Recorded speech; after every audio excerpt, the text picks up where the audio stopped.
Olá, sejam muito bem-vindas, muito bem-vindos ao Diário Econômico, um podcast que fala de economia e negócios. Eu sou Patrícia Raposo e convido você a acompanhar o podcast de hoje, que tem como tema Nômades Digitais. Mas antes de a gente entrar no assunto, eu peço que vocês assinem o canal para receber as notificações dos próximos episódios.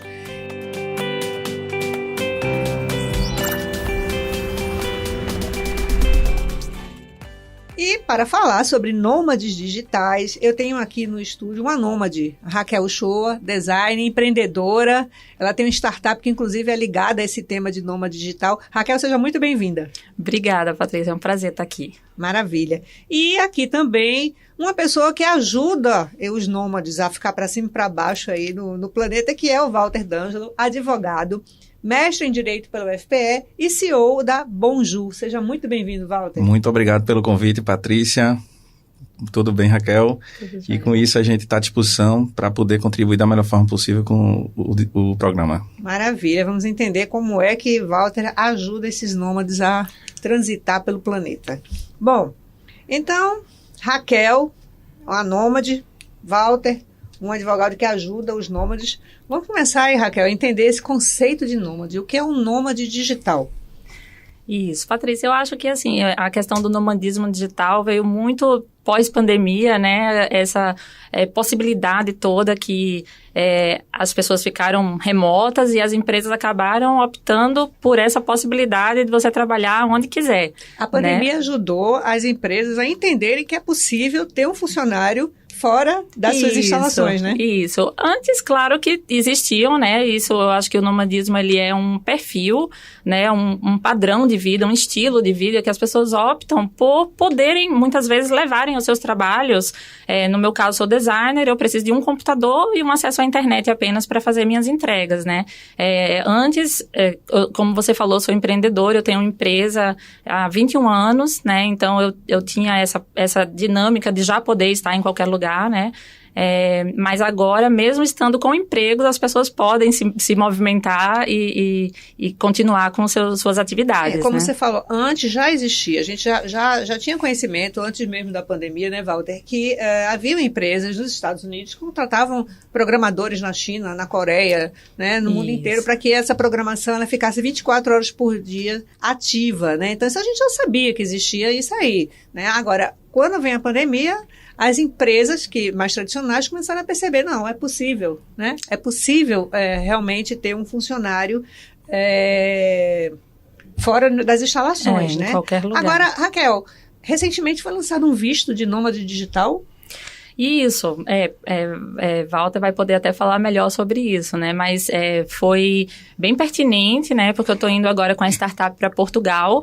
Eu já tinha essa movimentação aqui no Brasil, me formei em Curitiba, abri empresa em Recife, também tenho empresa em Curitiba, morei em Londrina, sempre a trabalho, né, juntando minha vida pessoal e a minha vida profissional, e agora com a startup, com a estadia efetiva, a gente está internacionalizando. Já tirou o visto, então? Não, aí agora a gente vai então iniciar o processo.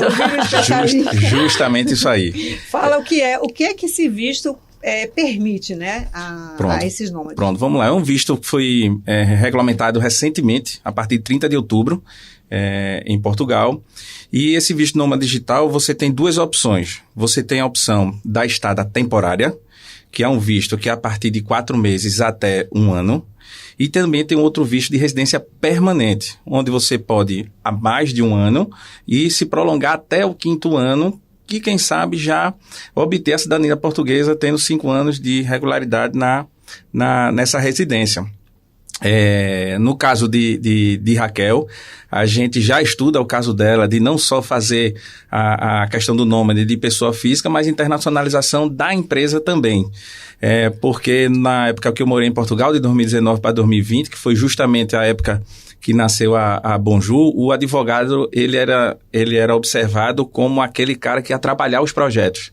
Mas com essa figura do nômade digital, a gente precisa facilitar esses projetos. Mais para frente a gente vai discutir com alguns requisitos obrigatórios, mas lembrando sempre, a Bonjour sempre vai facilitar a vida de quem está querendo trabalhar remotamente fora do seu território nacional, né? Perfeito. Raquel, quando foi que você percebeu que era uma nômade digital? Esse perfil de nômade, digamos assim, eu sempre tive, né? Eu brinco muito com a frase de é caminhando que se faz o caminho. Eu sempre achava que a minha vida, de acordo com as oportunidades que apareciam, eu poderia aproveitá-las, né? E não ter já um perfil engessado, digamos assim, né? E aí isso já vem de muito tempo. Mas a questão internacional, digamos assim, foi mais recente, né? Uma oportunidade que eu vislumbrei pela startup, né? Essa possibilidade de automatizar os processos, implementar um app.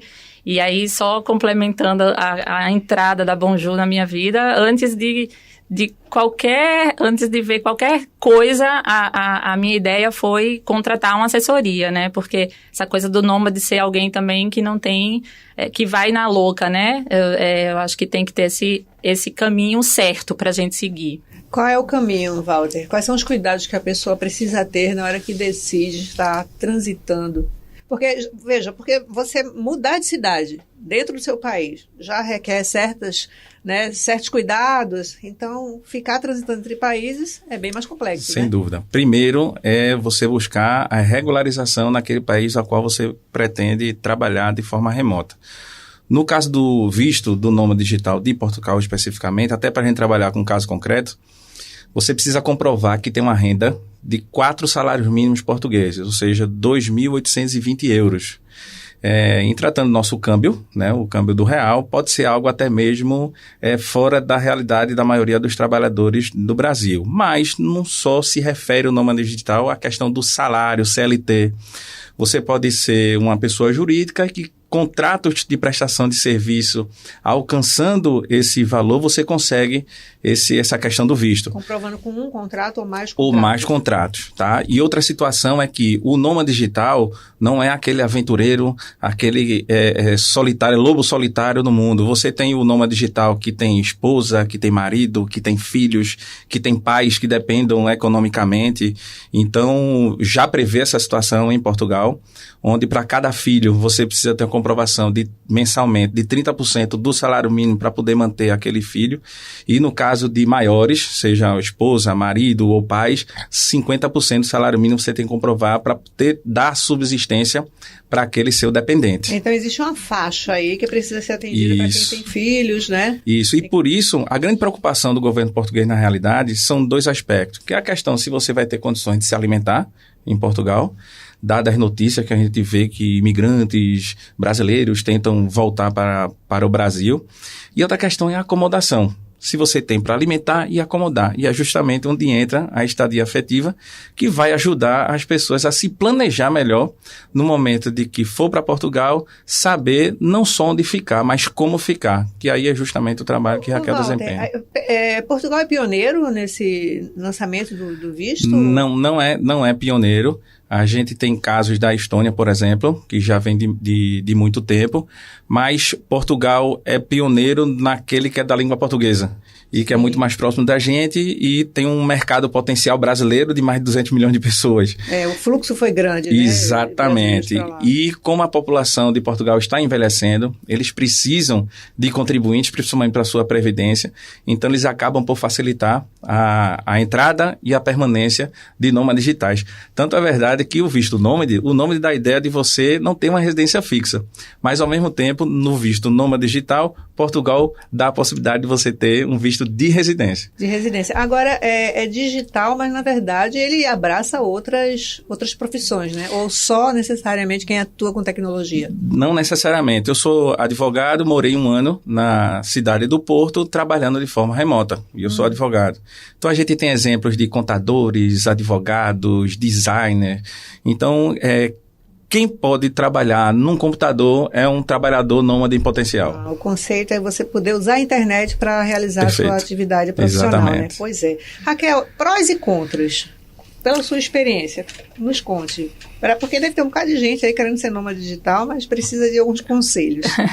Eu acho até, assim, interessante quando eu falo, né, eu tô indo para Curitiba ou tô indo para Portugal, algumas pessoas perguntavam, mas então você não tá mais com tal projeto, né, porque tinha esse modelo muito físico, né, então eu acho que os prós é justamente isso, da gente poder estar abraçando as oportunidades que aparecem, né, seja na sua vida pessoal e na vida profissional. No meu caso, eu sempre tento mesclar as duas coisas, né, porque eu tenho filhos e a minha vida profissional, ela tem que estar sempre conectada com a minha vida pessoal e aspirações minhas também, né, enfim, de sonho, essa vontade de empreender, de escalar a minha startup, e isso foi também um grande motivador, né. Você tem filhos, como ele falou aqui, pelo menos no caso do visto, já é uma preocupação financeira, né, então você tem que comprovar uma renda no caso de Portugal. Agora, ter filhos também para ficar transitando do ponto de vista da logística, da educação, médico, coisa de família, é mais complicado, né? E aí é onde chega o contra, digamos assim, né? Às vezes a gente se depara com uma situação onde pode acontecer uma não adaptação, né? Porque essa mudança, principalmente para a criança, ela às vezes tem uma dificuldade maior, né? A criança está adaptada no ambiente, ela vai ter que se adaptar novamente a um outro ambiente. Eu passei por isso já numa situação de adaptação, digamos assim. E certamente, né, as escolas, elas não devem estar preparadas para essa nova realidade do nômade digital. É uma coisa que precisa ser trabalhada, né? Isso, é um desafio, né? Eu acho que assim, eu acordo todo dia pensando assim, bom, quais são os desafios que eu vou enfrentar hoje? Porque a gente enfrenta todos os tipos de desafios, maiores e menores, né? E eu encaro isso de uma maneira natural. Então, o que é contra, né, como eu pude falar, às vezes você não cria tantas raízes em determinados lugares por muito tempo, digamos assim, né, se existe essa movimentação tão intensa, né. Mas eu procuro fazer o meu planejamento de maneira que as coisas também sejam pausadas, né? Não é o tempo todo em todos os lugares, entende? E esse planejamento tem que contemplar todas as pessoas que estão com você, né? Toda a logística, é verdade. Agora, essa sua característica de nômade acabou fazendo com que você abrisse um negócio, uma startup, que tem uma certa relação, né? Fala um pouquinho da sua startup. A estadia afetiva, isso. Inicialmente, a ideia era hospedar em espaços que eu montava, né? Especiais, assim, Olinda, Aldeia, e eu transformava aquilo numa experiência muito interessante, né? Eu sempre tentava personalizar o lugar, decorar, e aquilo foi dando certo, né? Eu fiquei 7 anos, cresceu não só nos lugares que eu morava, mas também acabaram que outras pessoas quiseram que eu montasse isso, e eu fui modelando o negócio a ponto de, hoje em dia, mais do que o imóvel propriamente dito, eu vendo a experiência junto, né? Em Portugal, por exemplo, a ideia é captar serviços, pequenos passeios, peculiaridades de cada lugar, além dos imóveis, né? Então, foi como o Walter falou, eu vou poder ajudar essas pessoas que estão indo através da plataforma, que já está no caminho, né, no desenvolvimento, para que as pessoas possam acessar, fazer suas locações por lá e também co-living, espaços compartilhados. São locações para moradia permanente ou temporária? As duas coisas, a gente vai ter, exatamente, você vai morar, tem até uma parte que fala, né, assim, se é para morar ou passear, se é compartilhado ou privativo, porque, por exemplo, pode ter uma pessoa em Portugal que quer alugar um quarto, e existem pessoas que querem morar na casa de outras, então não só imóveis privativos, existem vários perfis, né, tanto de moradores como de anfitriões, as pessoas às vezes gostam de receber, e a gente vai buscar essas pessoas para conectá-los. E Walter, e na Bonjour, que tipo de profissional procura vocês para fazer esse processo de nômades? Como eu falei, se teve a internet e teve um computador, é um trabalhador em potencial. Então, o que realmente está na frente é o trabalhador envolvido na tecnologia de informação, de TI. Então, ele é o que capitaneia a Bonjour, que é uma plataforma que ela é portuguesa, ela nasceu em Portugal, foi acelerada em Portugal e que também tem no Brasil, e que é justamente uma plataforma que une profissionais de Portugal com profissionais do Brasil, para você desde regularizar sua imigração de forma legal, como também constituir a sua empresa e fazer os primeiros cuidados, né, de registro de marca, tratar da proteção de dados. Então, a Bonjour dá esse pacote para dar o conforto para quem quiser fazer esse caminho Brasil-Portugal, Portugal-Brasil. Por exemplo, quem estiver assistindo aqui o vídeo, pode entrar no perfil do Instagram da empresa para poder tirar dúvidas com profissionais, começar e, se tudo der certo, entrar na nossa plataforma e percorrer esse caminho de forma online, objetiva, transparente, onde ele vai acompanhar o processo do início ao fim. Perfeito. Essa movimentação, elas têm uma relação com uma mudança de comportamento da sociedade, né? Então, nós temos aqui números, por exemplo, do IBGE e da ONU, que aponta para um aumento de gente solteira no mundo.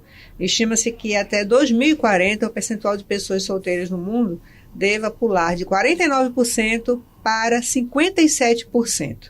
Também vai crescer o percentual de divorciados. Então, aumenta aí de 6% para 9% nas estimativas dessas entidades.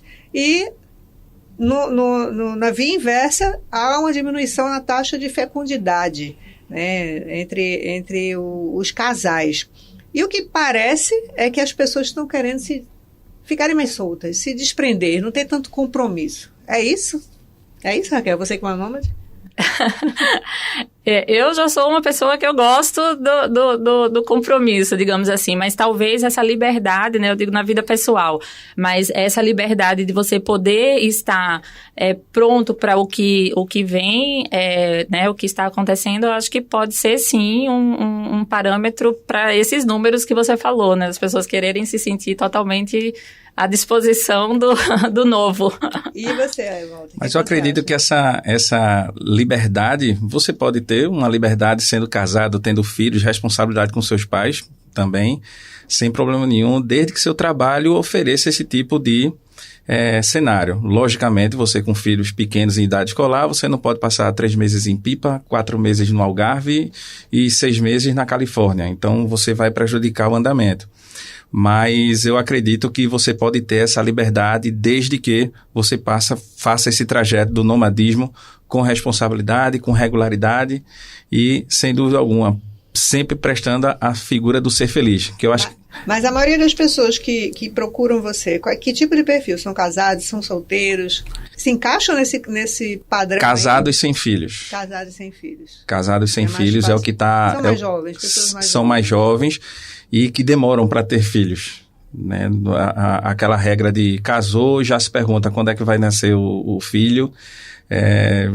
Já não tem. Casais com 5, 6, 7 anos de casado e ainda nem pensam em ter filhos. Isso acontece bastante, é o que mais procura a Bonjour. Eu acho que isso estimula cada vez mais o aumento desses números, porque a pessoa casa, tem uma oportunidade, sei lá, fora. Quando chega lá fora, não sabe quanto tempo vai ficar, talvez surja outra oportunidade, então vou esperar mais um pouquinho, e nisso vai esperando, e talvez acabe.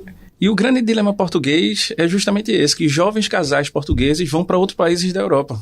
Então, é uma preocupação daqui, uma preocupação de lá, que aí realmente espero que esse nomadismo venha para melhorar a vida das pessoas e elas sejam felizes, né? Eu acho que independentemente de se vão querer ter filhos ou não, eu acho que todo mundo está buscando hoje mais a felicidade do que aquela coisa de 18 anos entrar numa empresa e morrer nela, né? Então, acredito que eu acho que o parâmetro está muito mais, eu percebo, para quem procura Bonjour, é a figura da felicidade. E do ponto de vista jurídico, qual é a principal preocupação que você vê nesse processo? É a questão do visto, porque se você não tem um visto para permanecer num determinado país, você limita e você fica muito sujeito, né, aos malefícios que você tem numa relação de emprego, por exemplo. Então, se você não é regular em Portugal, por exemplo, você pode estar sujeito ao seu patrão dizer, não vou te pagar e se você quiser reclamar, eu te denuncio. Então, eu acho que a principal preocupação é essa regularidade. Mas essas empresas que contratam, elas já não exigem o visto, não? Exigem, mas tem de tudo. Tem de tudo. Por isso que a Bonjour, quando ela atua, é justamente quando existe algo concreto. A gente também não vai orientar aquele trabalhador a ir para uma aventura, como foi que Raquel falou. A gente quer que ele vá de forma concreta. E a concreta é com contrato de trabalho, ou contrato de prestação de serviço, até mesmo para a gente apresentar isso no consulado ou na agência de imigração, o CEF, lá em Portugal, para que todo mundo tenha esse conforto, essa segurança. Então, é assim que, inclusive na plataforma, um dos requisitos lá, sem ela não vai para frente o serviço, é justamente comprovar que ele tem essa concretude. Você, Raquel, você tem muitos amigos nômades, como é que é seu relacionamento aí Eu conheço ambiente? Bastante gente, que inclusive uma amiga minha de Curitiba, ela trabalha no Google, era jornalista comigo lá no jornal, trabalhamos juntas, e ela passou por várias empresas grandes, né, como você já tinha falado antes, e cada vez que eu via ela nas redes sociais, nossa, Ana, você tá em tal lugar, em tal lugar. Um complemento até, por exemplo, eu tenho também um contrato CLT numa empresa do Porto Digital, né, como UX e UI Design. Então, além de empreender, eu tenho um emprego formal e a empresa que eu trabalho, ela não tem nenhum tipo de restrição. Então, até dia 12, agora eu tô chegando em Portugal, já falei lá pro pessoal, chego dia 10, eu chego às 10 horas da manhã, 10h30, eu já tô disposta a começar as entregas também, né, dessa minha atividade de UX e UI. Porque quando você parte para esse conceito de home office, você administra o tempo, né? Sim, às vezes você está dentro de uma empresa, trabalha ali 8 horas, fica boa parte do tempo ocioso, não pode fazer um freelancer, né? Pegar uma outra atividade. Mas quando você vai para esse conceito de home office, você consegue, se você for boa de agenda, se for organizado, dá para fazer muita coisa, né? É um sonho. Inclusive, a Pitag, né, onde eu trabalho, ela foi considerada a melhor empresa para se trabalhar, justamente porque a cultura deles você pode ser o que você quiser. E aí eu tenho, por exemplo, criança, então às vezes eu não consigo fazer uma agenda produtiva durante o horário comercial, mas eu trabalho muito de madrugada, por exemplo, isso é um perfil meu. Às vezes boto as crianças para dormir, acordo lá 2 horas da manhã, e aí faço minhas entregas no meu horário. E isso para mim é muito positivo, porque num emprego convencional, né, apesar do o meu contrato ser convencional, digamos assim, com carteira assinada, CLT e tal, mas eu tenho essa liberdade. Qual é a minha responsabilidade? É a entrega dentro daquele perfil do projeto, digamos assim, né? Então, é uma responsabilidade também que você tem, né, do trabalho da qualidade. E aí eu procuro manter isso sempre muito num alto padrão para que eles nunca questionem as minhas idas e vindas. Será que seus filhos vão ser nômades, Raquel? Será? Eu acho que a pequenininha de 4 anos, ela tem toda a tendência, porque onde tem alguma atividade, ela tá sempre antenadinha. É a primeira a pegar a mala. Ok. Gente, estamos chegando ao fim do nosso podcast. Quero agradecer a presença de vocês aqui, esse papo legal, esclarecedor, com dicas. Então, muito obrigada, Raquel. Obrigada, Patrícia, pelo convite. Foi muito legal. Obrigada também. Obrigada, Walter, você também. Obrigado, Patrícia, pelo convite. Eu estarei sempre à disposição. Obrigada.